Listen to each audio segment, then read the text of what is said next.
Okay, I'm going to read you a little excerpt from Chuck Palahniuk. He wrote Fight Club and several other stories. Pygmy, which I love, Diary. I believe he wrote some other stuff. But what I'm going to read from is Stranger Than Fiction. These are actually all true stories that he wrote, but that's not what I'm going to read. I'm going to read the very first part. It says, Fact and Fiction, an Introduction. That's what they call the very first part, the introduction. If you haven't already noticed, all my books are about lonely persons looking for someone, some way to connect with other people. In a way, that is the opposite of the American dream. To get so rich that you can rise above the rabble, all those people on the freeway, or worse, the bus. No. The dream is a big house off alone somewhere, a penthouse like Howard Hughes, or a mountaintop castle like William Randolph Hearst. Some lovely isolated nest where you can invite only the rabble you like, an environment you can control, free from conflict and pain, where you rule. Whether it's a rich ranch in Montana or a basement apartment with 10,000 DVDs and high-speed internet access, it never fails. We get there, and we're lonely. All alone. After we're miserable enough, like the narrator in his Fight Club condo, or the narrator isolated by her own beautiful face in Invisible Monsters, we destroy our lovely nest and force ourselves back into the larger world. In so many ways, that's also how you write a novel. You plan and you research. You spend time alone building this lovely world where you can control everything. You let the telephone ring. The emails pile up. You stay in your story world until you destroy it. Then you come back to be with the other people. If your story world sells well enough, you get to go on a book tour, do interviews, really be with people, a lot of people. People until you're sick of people, until you crave the idea of escaping and giving away to another lovely story world. And so it goes, alone, together, alone, together. Chances are, if you're reading this, you know this cycle. Reading a book is not a group activity, not like going to a movie or a concert. This is the lonely end of the spectrum. Even the stories in this book are about being with other people, me being with people, or people being together. For the castle builders, it's about flying a stone flag so grand it attracts people with the same dream. For the combined demolition folks, it's about finding a way to get together, a social structure with rules and goals and roles for people to fill while they rebuild their community by caching farm equipment. For Marilyn Manson, it's about a kid from the Midwest who can't swim, suddenly moves to Florida, where social life is lived in the ocean. Here that kid is still trying to connect with people. There are all these notification, non-fiction stories and essays I wrote between novels. In my own cycle it goes, fact, fiction, fact, fiction. The one drawback to writing in this is being alone.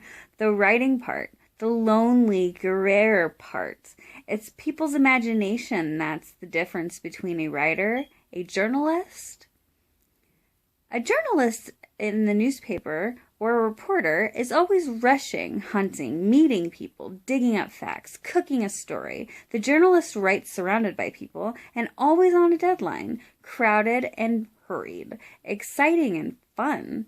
The journalist writes to connect you to the larger world, a conduit, if you will.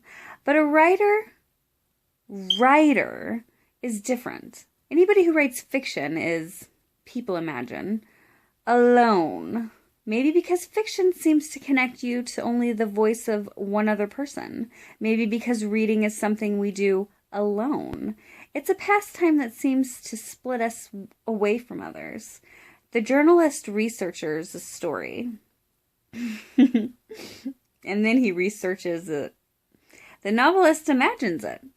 What's funny is, you'd be amazed at the amount of time a novelist has to spend with people in order to create this single lonely voice, this seemingly isolated world. It's hard to call any of my novels fiction. Most of the reason I write is because once a week, it brought me together with other people.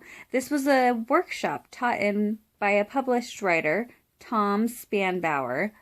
Please do not crucify me for crucifying that name. Around his kitchen table on Thursday nights.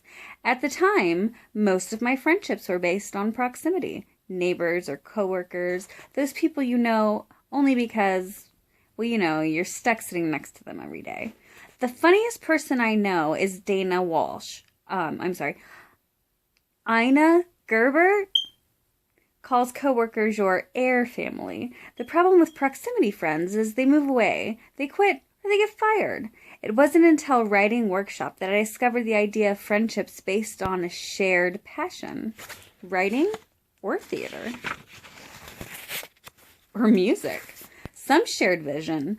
A mutual quest that would keep you together with other people who valued this vague,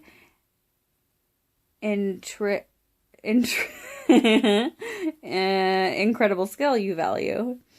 These are friendships that outlast jobs and evictions. This steady, regular Thursday night gabfest was the only incentive to keep me writing during the years when writing didn't pay a fucking dime. Tom and Susie and Monica and Stephen and Bill and Corey and Rick, we fought and praised each other, and it was enough. My pet theory about Fight Club success is that the story presented a structure for people to be together. People want to see new ways for connecting. Look at the books like How to Make an American Quilt, and The Divine Secrets of the Ya-Ya Sisterhood, and The Joy Luck Club. All those books are bullshit. They are so fucking boring. Also, I'm taking some liberties in his story right now. I'm saying words that probably aren't there. Like, if I curse, he probably didn't. I just can't not curse because I'm not a fucking lady. And now there's Fight Clubs, for better or for worse. Before I start writing Fight Club, I worked as a volunteer at a charity hospice. My job was to drive people to appointments and support group meetings. Hey, that's fucking awesome. I used to volunteer at a charity hospice, which actually isn't true. What I did was work for ChildServe, and I got paid, and it wasn't charity. But that is all I'm going to read to you now, and that's just the introduction. This actually has stories. I'm going to read that back to you now because this book's fucking amazing. Chuck Palahniuk's world has always been, well, different from yours and mine. In his first collections of nonfiction, Chuck Palahniuk brings us into this world and gives us a glimpse of what inspires his fiction. At the Rock Creek Lodge Testicle Festival in Missoula, Montana, average people perform public sex acts on an outdoor stage. In a mansion once occupied by the Rolling Stones, Marilyn Manson reads his own tarot cards and talks sweetly to his beautiful actress girlfriend. Across the country, men build their own full-size castles and rocket ships that will send them into the space. Palahniuk himself experiments with steroids, works on an assembly line by day, and as a hospice volunteer by night, and experiences the brutal murder of his father by a white supremacist. Fuck. With this new direction, Chuck Palahniuk proves he can do anything. And here is a review by the New York Times. Priceless grace notes from an exceptionally droll and sharp-eyed observer. You know, I really like Chuck Palahniuk because he tells it how it fucking is.